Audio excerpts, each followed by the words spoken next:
Hey everyone, Phil Scott here and welcome back to the Everyday Wallet.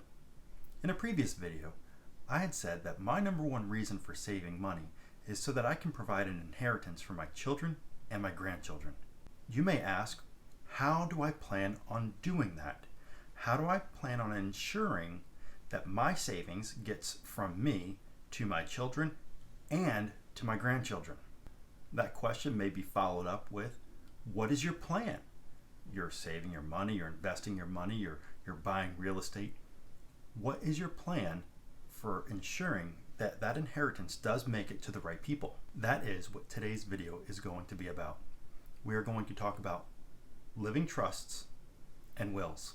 At the end of the video, I will share which one I prefer and which one I will be setting up and creating to ensure that my children and grandchildren receive the inheritance that I'm building for them. So hit that like button, subscribe to the channel, and we'll get started.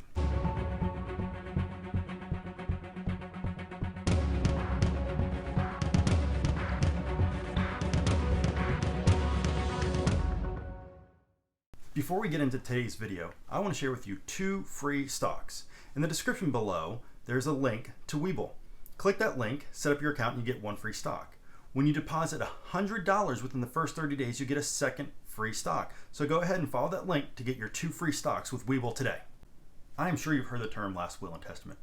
We've seen it in movies where the will of the deceased is being read before a group of people, sometimes small, sometimes large, or they're trying to find that last surviving relative to inherit the entire estate of somebody. But have you heard of a living trust? These are two different ways to make sure that your assets get distributed appropriately when you die. It's never fun to think about death. None of us want to think about that. But it's going to happen. At one point, we're all going to die. And we can't take our stuff with us. That's going to be left behind. We need to make a plan, a legal plan, for our assets to be distributed to the people we want to receive those assets. Let's first talk about a will. A will is a document that simply tells a judge how you want your assets to be distributed. That's it. If you have a will, everything will have to go through probate. We're not going to get into the ins and outs of probate, but we're going to talk about how probate interacts with a will. So here are 5 things about probate that you should keep in mind. First, if and when you die and all you have is a will, your matters go from being private to public. They are recorded in the court records, which is public information. Second, probate can take up to 18 months, sometimes even longer, depending on the complexity of your estate that you're leaving behind. Third, the court is involved with every step of the process. Nothing can be done with your estate outside of probate if all you have is a will. Fourth, there will be no disbursement of assets until it is court ordered. Fifth, the process of probate can be very costly. There's going to be court costs and attorney fees for that entire duration that your estate is in probate. So let's talk about some of the benefits of a living trust. Before we get into how assets are distributed with a living trust, let's talk about creating a living trust and how it functions. First, you have to create the living trust. You will be the trustee and you will name a successor trustee. Then you transfer your assets to that trust. You are no longer the owner of those assets. The trust is the owner of those assets. As the trustee, you retain control over those assets. If you own a house and then you transfer ownership to the trust, you still get to live in your house and enjoy all the benefits of your house. You still have to take care of the house. You still have to maintain the house.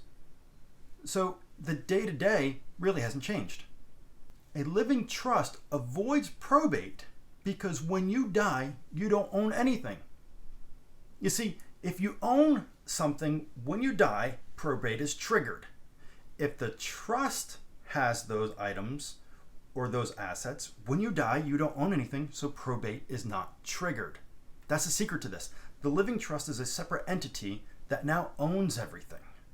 The reason why it's important to have a successor trustee is in the event of your death or in the event that you're no longer able to manage your assets, the successor trustee steps in and manages those assets according to the trust agreement.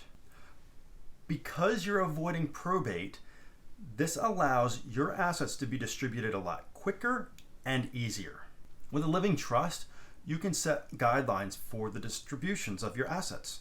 You can set guidelines as to when and how often disbursements are made. You can set guidelines for how those disbursements are to be used.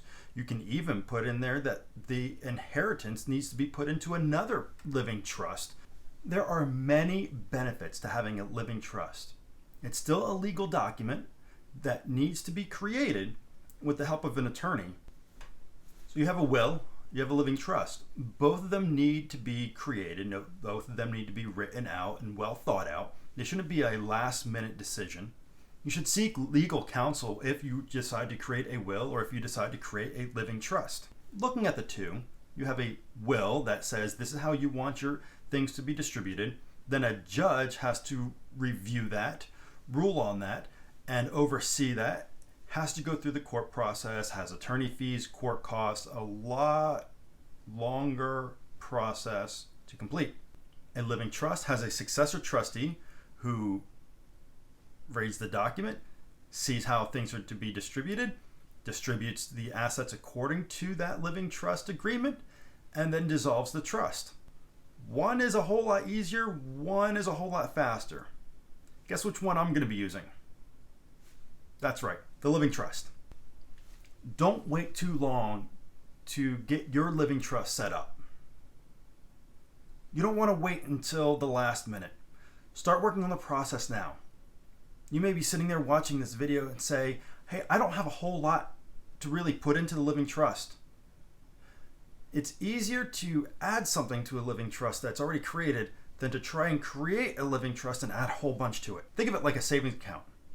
Once you create the savings account with the bank, it's a whole lot easier to add money to that savings account on a regular basis than it is to try and keep a bit of money set aside, go and create that account, transfer the money in all at once. So that's it for today's video. Go ahead and comment below with your thoughts on wills and living trusts. Share any ideas for future videos. Don't forget to smash the like button and subscribe to the channel so you can be notified when new videos are posted. And check the description below for that link to Acorn so you can get your $5 free when you open up an account.